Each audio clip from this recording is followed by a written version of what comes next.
눈이 참 많이 왔지요. 117년 기상 관측 이래 11월 기준 최대 적설량이라네요. 수요일 아침에 옆에 버스에서 내려서 이제 쌓인 눈을 이제 푹푹 밟으면서 어, 교회에 오다 보니까 어, 눈 덮인 이 옆에 숲이 정말 장관이더라고요. 가느다란 그 가지가지마다 바람이 안 불어서 그런지 너무 높이 눈이 쌓였어요. 너무 아름다워서 제가 나이도 있잖아요. 사진을 몇 장 찰칵 찍었습니다. 그런데 다음 날은 다른 모습을 보았어요. 제가 그 온수역 전철역에 늘 내리는데 그 바깥에 어, 잎이 제법 무성한 좀 근사한 소나무 한 그루가 늘 있습니다. 밤사이에 쌓인 눈의 그 무게를 견디지 못하고 나무가 완전히 꺾여서 길바닥에 팽개쳐 있더라고요. 가느다란 가지는 그 폭설을 견디는데 크고 무성한 가지는 폭설을 견디지 못하고 오히려 다 부러지고 꺾이는 모습을 보면서 문득 하나님 앞에서 부러지고 항복한 사람 하나가 생각났습니다. 요나. 구약 성경 요나서에 보면은 요나가 탄 배, 그 무역선이 폭풍에 휘말립니다. 배가 깨질 지경이 되자 사공들은 배를 가볍게 하려고 물건들을 바다에 던지기 시작합니다. 어떤 순서로 던졌을까요? 어, 이왕이면 값이 덜 나가는 물건 순서로 던지지 않았을까요? 물건을 다 던지고 던져도 안 되니까 할 수 없이 결국 누가 던져지지요? 요나, 요나가 던져집니다. 요나는 바다의 가장 깊은 곳, 지옥 밑바닥에 그 닿은 후에야 비로소 항복합니다. 요나만 그런가요?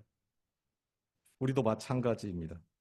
채우고 쌓고 또 움켜쥐고 높아져야 행복하게 사는 게 아니라 버리고 비우고 낮아져야 모두가 행복한 천국이 될 수 있음을 누구나 다 알지요. 알지만 우리는 여전히 늘 형개구리 인생을 삽니다.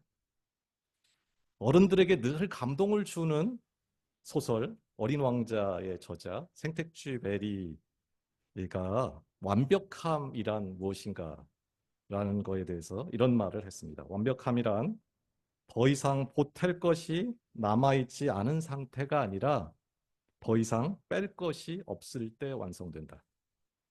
더 이상 뺄 것이 없을 때 완성된다. 덧셈이 아닌 뺄셈에 답이 있다는 것입니다. 이기는 것이 아니라 지는 것, 죽는 것에 답이 있다는 거죠.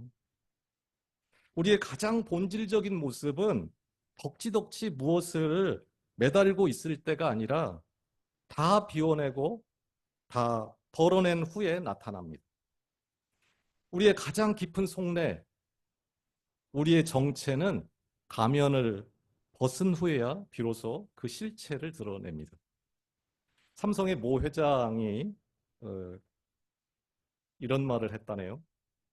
아내와 자식 빼고 다 바꿔라, 다 버려라는 것이지요. 그럼 일단 아내는 남기고 자식도 좀 남기고 또 뭘 남기시겠어요? 집 남겨야지요. 또 차 남겨야지요. 교회 와야 되니까. 어, 또 얼마 전에 장만한 명품 가방, 젊은이라면 휴대폰, 또 뭐가 있을까요? 여러분 이제 아주 잠시만 눈을 감고 그냥 단순하게 지금 생각나는 대로 내 삶에 결코 포기할 수 없는 5가지만 한번 떠올려 보시지요.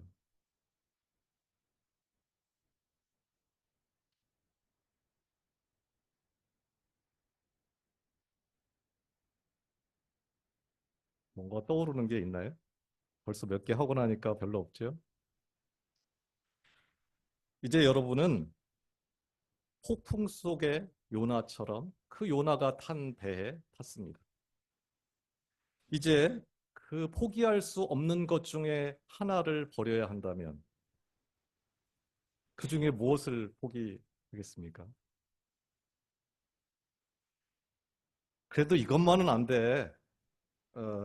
하는 거 좀 뒤로 미루면서 하나씩 좀 던져보시지요. 던지고 던지고 던지다 보면 이제 내 생명을 던질 차례입니다. 그 생명을 던진 후에도 남는 것이 혹시 있나요? 내 생명보다 더 중요한 것. 그것이 바울에게는 예수 그리스도였습니다. 다 덜어내고 다 포기하고 난 후에 내게 남는 것이 무엇인지를 한번 그려보십시오. 내 삶의 이유도 알고 내가 누구인가를 확인할 수 있을 것입니다. 진리와 대면하기 위해서는 포장하지 말고 가면 쓰지 말고 가장 단순하게 자신을 체크해 보아야 합니다. 오늘 본문에서 바울은 두 가지 이유로 충격을 받습니다. 1장 6절입니다. 그리스도의 은혜로 너희를 부르신 이를 이같이 속히 떠나 다른 복음을 따르는 것을 내가 이상하게 여기노라. 이상하게 여긴다. 충격을 받았다는 거예요. 가슴이 떨려서 진정이 안 돼요. 머릿속이 백지가 되고 도대체가 이해할 수가 없다는 거예요. 왜요? 첫째는 예수를 뜨겁게 영접한 것이 엊그제인데 그렇게도 빨리 그것을 잊어버린다는 거예요. 마지막까지 결코 버려서는 안 되는 버릴 수 없는 그 영원한 생명을 제일 먼저 버리는 것 너무 충격이라는 겁니다. 두 번째는 다른 복음, 거짓 복음을 따른다는 거예요. 가장 행복한 길을 버리고 가장 저주받을 길을 선택하다니 그게 충격이라는 거예요. 바울은 말합니다. 7절입니다. 다른 복음은 없나니 다만 어떤 사람들이 너희를 교란하여 그리스도의 복음을 변하게 하려 함이라. 그들이 참된 복음이 아닌 변질된 복음, 다른 복음을 믿었다는 거지요. 8절에서도 9절에서도 다른 복음, 계속 바울은 다른 복음을 언급합니다. 다른 복음은 없다. 다른 복음을 전하는 자가 있다면은 그는 저주를 받는다. 그리스도의 복음 위에 그 복음 외에 다른 복음을 전하면 그게 설령 바울 나 자신이라고 해도 영원히 저주를 받는다. 예외가 없다. 영원한 저주. 인간이 당할 수 있는 최고의 형벌. 구약에는 진멸이라는 단어가 여러 번 나옵니다. 헤렘이라고 하지요. 그 진멸을 당한다. 하나님께 혐오의 대상이 된다. 그러니 이것만은 양보할 수 없다. 다 비워내고 다 덜어내고 다 바다에 던져도 내 목숨을 포기할 수는 있어도 이것만은 타협할 수 없다고 그는 못을 박습니다. 대체 다른 복음이 뭐길래 바울은 이토록 심장이 새빨갛게 피멍이 들도록 목숨 걸고 이것을 막고 있을까요? 그때나 지금이라 동일한 진리, 갈라디아 사람들이나 저나 여러분에게 지금도 변함없는 한 가지 진리. 이것을 모르면 우리는 더 이상 그리스도인도 아니고 교회를 다녀도 다 무익하고 하나님 나라에서 가장 가장 불쌍한 사람이 된다는 폭탄 선언. 이 충격적인 진술을 한번 들어보세요. 그런데 그 차이가 너무나 적다는 것에 놀랄 것입니다. 이 작은 차이가 영혼을 가른다는 것에 정말 심장이 섬찟할 것입니다.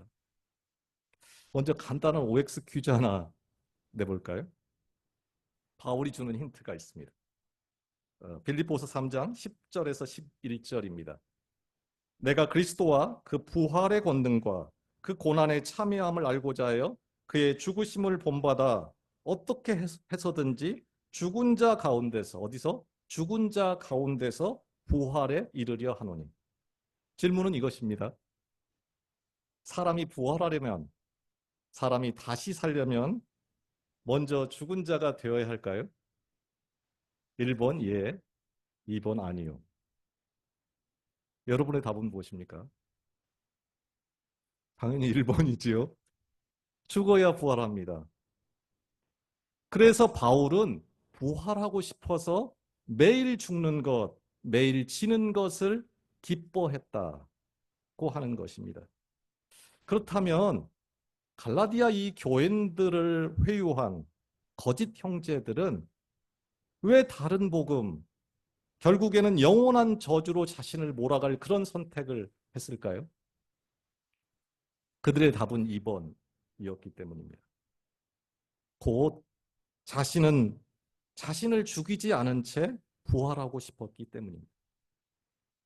지금까지 살던 대로 자신을 전혀 바꾸지 않고 내 것을 포기하지 않고 예수 그리스도를 믿고 싶었기 때문입니다.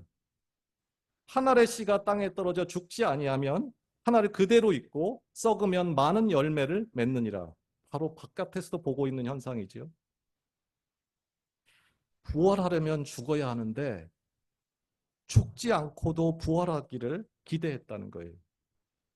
내 뜻대로 살면서 동시에 하나님의 뜻대로 살고 세상 영광을 다 취하면서도 동시에 하늘의 영광도 취하는 것을 기대했다는 거예요. 당시 기독교는 유대교의 한 분파로 여겨졌습니다. 로마 제국도 그들을 분리해서 생각하지 않았고요. 유대인 그리스도인들도 마찬가지였습니다. 예수께서 온 세상의 구원자로 온 게 아니고 유대인의 왕으로 오셨다고 생각했습니다. 유대인 그리스도인들은 유대교 안에 자기들의 전통 안에 자기들의 가치체계 안에 예수 그리스도를 담으려고 했습니다. 자기들의 틀 속에 자기들의 삶을 그대로 유지한 채로 그 영원한 생명을 그 속에 품기를 원했습니다. 바울은 다른 복음을 전한 형제를 거짓 형제들이다 이렇게 표현합니다. 여기서 거짓보다는 형제라는 말에 먼저 주목을 좀 할 필요가 있습니다. 그들은 충격적이게도 예수를 믿는 사람들이었습니다. 다른 복음을 전한 거짓 형제들, 사실 그들은 열심을 다했습니다. 그들은 진심이었습니다. 여러분과 저처럼 그들도 예수를 믿었습니다. 그러나 가장 불행한 점은 그들은 예수로 충분하지 않았습니다. 다른 말로 하면 그들은 예수로 만족할 수 없었습니다. 그들은 할례와 안식일, 정결법, 음식법을 목숨처럼 지키고 동시에 예수도 믿는 사람들이었습니다. 그들이 보기에 이방인들이 구원을 얻으려면 자기들처럼 할례도 받고 유대인의 그 모든 율법을 지키는 것이 구원을 얻는 가장 이상적이고 합리적인 방법이었습니다. 그들은 유대인 예수 그리스도, 유대 전통 안에서 그 이스라엘 안에서 하나님은 역사한다, 일하신다 그렇게 믿었습니다. 그런데 바울은 예수 그리스도가 복음이다. 예수 그리스도가 복음의 전부다. 예수로 충분하다. 유대교의 하나님이 아니고 이스라엘의 하나님이 아니고 예수님은 유대교로 담을 수 없는 기존의 틀, 세상 원리, 세상 가치체계에 담을 수 없는 하나님이다. 그 어떤 조건도 자격도 있을 수 없다. 오직 은혜다. 오직 선물이다. 예수께서 복음이고 예수께서 전부이다. 주장했습니다. 사도행전 4장 12절입니다. 다른 이로서는 구원을 받을 수 없나니 천하 사람 중에 구원을 받을 만한 다른 이름을 우리에게 주신 일이 없음이라 하였더라. 갈라디아 교인들도 할 말이 있었을 것입니다.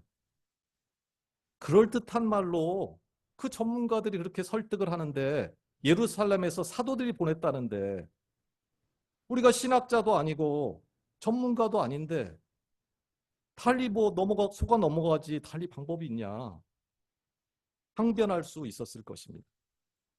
그러나 사람은 속여도 하나님은 속지 않습니다. 그들은 내면에서 성공하고 싶었고, 높아지고 싶었고, 크고 싶었고, 죽고 싶지 않았습니다. 속는 것이 아니고, 속은 것이 아니고 자발적으로 속아준 거죠. 그런 면에서 그들은 모두 공범이었습니다. 핑계할 수 없었습니다. 마태복음 23장 25절입니다. 화 있을진저 외식하는 서기관들과 바리새인들이여, 너희는 교인 한 사람을 얻기 위하여 바다와 육지를 두루 다니다가 생기면 너희보다 배나 지옥 자식이 되게 하는도다. 교인은 오는데 다 지옥 자식이, 그것도 두 배나 지옥 자식이 된다. 당시는 문맹이 극심하던 시대였습니다. 편지가 오면 누군가 큰 소리로 읽어 주었습니다. 그럼 그 소리 누가 들었을까요? 누가 읽어 주었을까요? 아마 성도들과 거짓 형제들 모두가 들었을 것입니다. 거짓 형제들, 그들은 듣기만 한 게 아니고 분명히 자기 눈으로 그것을 보았을 것입니다. 누가 가장 충격을 받았을까요? 물어보나 마나지요. 우리는 이 편지를 읽으면서 그 사람들은 대체 왜 그랬대 분석합니다. 조금 발전하면은 갈라디아 성도들 입장에서 이 편지를 읽습니다. 내가 거짓 형제고 내가 다른 복음을 전하고 사는 자라는 생각은 하지 못합니다. 그러나 제가 설교를 준비하다 보니까 다른 사람은 몰라도 적어도 저는 아무리 생각해도 거짓 형제에 가깝습니다. 저는 다른 복음을 살고 다른 복음을 전하고 다른 우선순위로 살고 있음을 고백하지 않을 수 없습니다.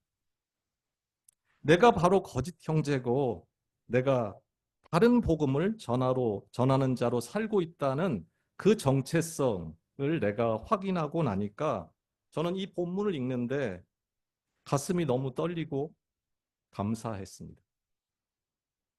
믿음이 뭐라고 했었지요? 믿음은 내가 하나님을 믿는 게 아니고 하나님이 나를 믿는 것을 믿는 것이다. 하나님이 나를 믿어주는 것을 믿는 것이다. 내가 하나님을 사랑하는 것이 아니고 하나님이 나를 사랑한다는 것을 믿는 것이다.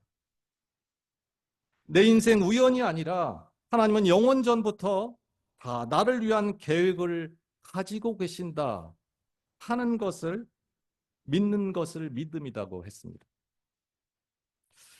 오늘 여러분과 저는 이 편지를 고발장으로 읽어야 합니다. 하늘 법정에서 여러분과 저를 고소하는 고소장입니다.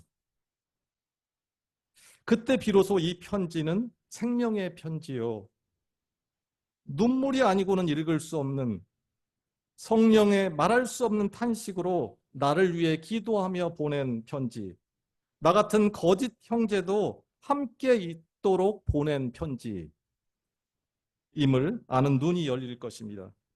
이 편지는 여러분과 저 같은 진멸의 대상, 거짓 형제요, 다른 복음대로 살고 있는, 예수로 충분하지 않다고 거부하며 오늘도 다른 것을 찾아 헤매는 자에게 눈물로 보낸 편지입니다. 며칠 전에 탤런트 고현정 씨 기사가 하나 났어요.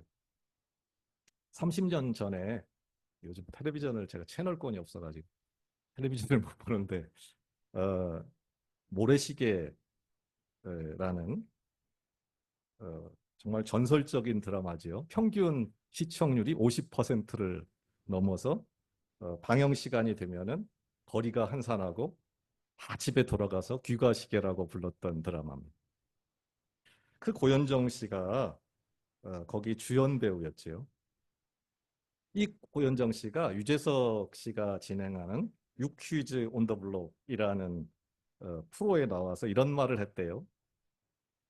친하지 않다는 게 이렇게 슬픈 건지를 몰랐어요. 아마 결혼하고 얼마 되지 않아서 이혼하고 딸과 같이 살지 못한 모양입니다.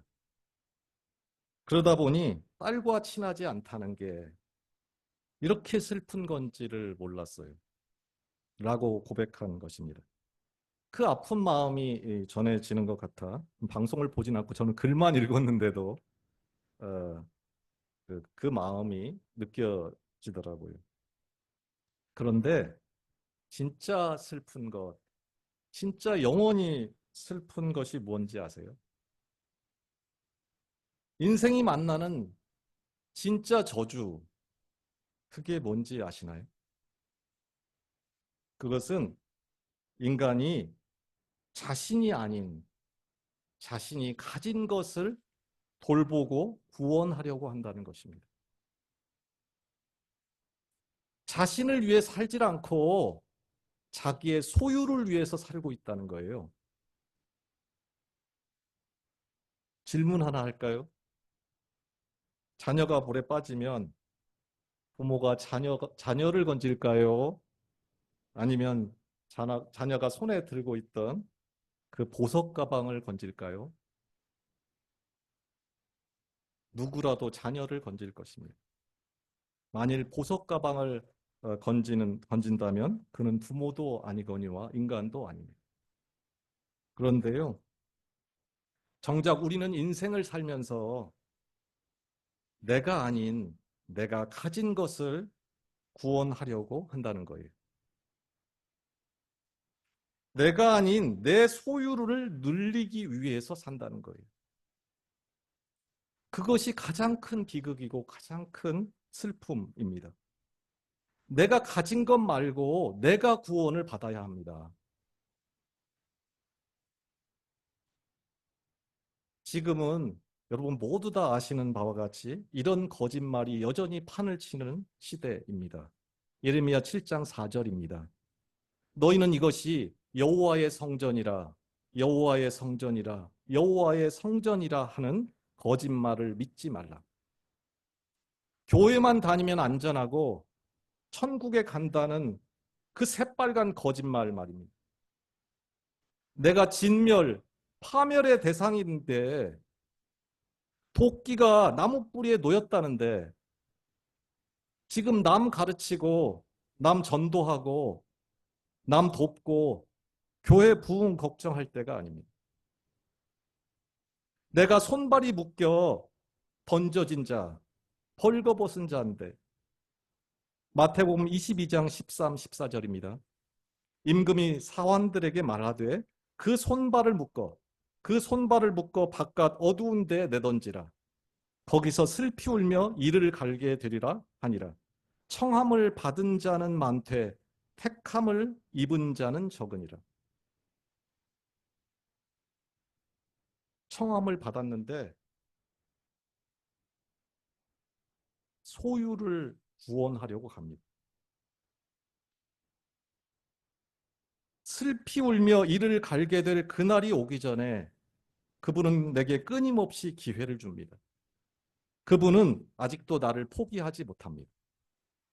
나에 대한 기대를 접지 못합니다. 나를 마구 몰아치며 진멸의 대상이라고 호통을 치는데 말로는 분노를 쏟아내는데 그런데 그 눈에 눈물이 흐릅니다. 매를 들고 자녀를 때리는데 그 부모가 더 크게 소리내어 울듯이 때리면서도 혼내면서도 이 나쁜 놈아, 이 나쁜 놈아. 그러면서도 나를 껴안고 때립니다. 나와 친밀하지 않은 것이 세상 가장 아프고 그렇게 슬플 수 없다고 말합니다. 진멸의 대상인 나에게, 거짓 형제인 나에게, 다른 복음을 전하고 다른 복음으로 살고 있는 나에게 그분은 가장 강력한 저주를 선언합니다. 너 그러다가 죽는다. 너 그러다가 죽어.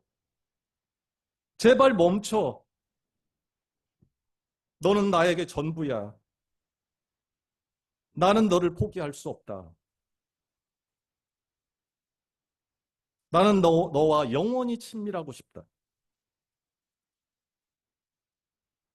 나는 내가 져야 할 진멸의 십자가를 대신 지고 진멸의 대상이 된 내 하나님, 내 아빠, 아버지다. 나는 온 세상을 주고도 너와 바꾸지 못한다. 사랑한다, 아들아. 사랑한다, 딸아. 무엇이 진정한 은혜요, 축복일까요? 그것은 오늘도 여전히 우리 집 우편함에 내가 저주의 대상이라고 하는 그 눈물의 고소장을 받고 있는 사람이라는 것입니다. 아직도 나를 포기하지 못하는 사랑하는 아버지가 있는 사람이라는 것입니다. 그것이 축복입니다. 내게는 아직도 돌이킬 기회가 지금 여기, 오늘 여기서 주어지고 있다는 바로 그것이 세상에서 가장 큰 은혜요, 축복입니다. 이제 조용히 눈을 감아 보십시오.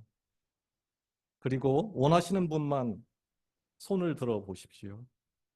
마음속으로 손을 들어도 됩니다. 무늬만 그리스도인. 내가 바로 늘 교회를 비판하고 회방하고 무너뜨리던 거짓 형제였던 분. 하나님을 인격적으로 만난 적이 없는 분. 만났어도 여전히 다른 복음으로 살고 있는 분. 평생 교회를 다녀도 마음에 채워지지 않는 목마름이 있는 분. 사람의 인정에 목마르고 사람의 칭찬 인기에 목말라 살던 분. 예수로 충분하지 못하고 교회에 와서도 세상 자랑밖에는 하지 못하던 분. 그런 분들 중에 이제는 달라지고 싶은 분은 손을 드십시오. 살아계신 하나님을 만날 수만 있다면 내 인생을 걸겠다고 마음먹은 분은 손을 드십시오. 십자가 보혈의 피로 내 심장을 적시고 오직 예수, 오직 진리 안에서 살고 싶은 분. 내가 가진 것, 내 소유가 아니라 나 자신이 예수 안에서 새로운 삶을 얻고 영원한 생명, 예수 안에서 구원받고 싶다 하는 분은 손을 드십시오. 함께 기도하겠습니다. 하나님, 저 손 들었습니다. 하나님, 저 여기 왔습니다. 저 아시지요? 늘 교회를 회방하고 비방하고 불평하던 자입니다. 저는 거짓 형제입니다. 거짓 자매입니다. 저는 다른 복음을 전하며 다른 복음을 꿈꾸며 산 거짓 형제입니다.